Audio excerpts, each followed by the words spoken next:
Hi everyone, and welcome. Today we're tackling a common task for eBay sellers: how to issue a refund. It might seem a little intimidating, especially if you're new to selling. But don't worry, the process is actually very straightforward once you know where to look. We'll walk through every step, from finding the return request to sending the money back to your buyer, so you can handle any return with confidence.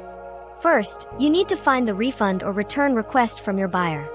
The easiest way to do this is to go to your Seller Hub. If you don't use Seller Hub, you can find it in the My eBay section at the top of the page. Look for a tab called Orders or, more specifically, Returns. This area is your command center for all things related to returns.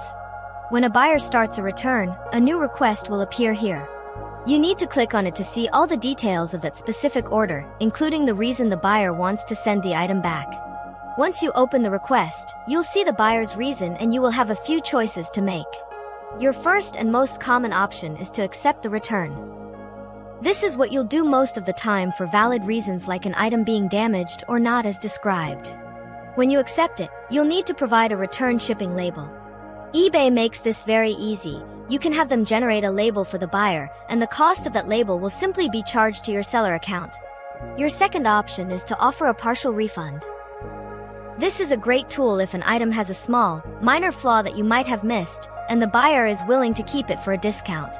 You can suggest a dollar amount, and if the buyer agrees, they keep the item, you refund them that partial amount, and the return case is closed. A third option is to give a full refund and just let the buyer keep the item. This really only makes sense for very low-cost items where the cost of return shipping would be more than the item is even worth. Now, let's assume you accepted the return and the buyer has shipped the item back to you. Once you receive the package, your job isn't quite done. You need to inspect the item to make sure it's the same one you sent and that it's in the expected condition. After your inspection, go back into that same return request in your Seller Hub. You will now see a big button that says Refund the Buyer. As soon as you click that button, eBay will process the payment. It will pull the money from your available funds or your on-file payment method and send it directly to the buyer. The case will then be closed. And here's a great bonus. Once you issue the refund, eBay automatically credits most of your final value fees back to you, so you aren't paying fees on a sale that was returned. A couple of final, important tips: always communicate with your buyer through eBay messages to keep a record, and always be polite and professional. Also, be sure to act quickly.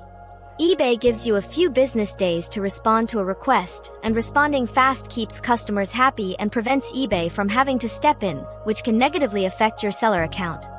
So there you have it. Handling a refund on eBay is just a few clicks once you understand the simple process. It's a normal part of selling online, and managing it well is a key part of being a successful seller. Thank you so much for watching.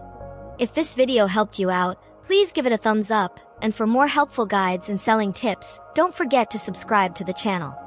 We'll see you in the next one.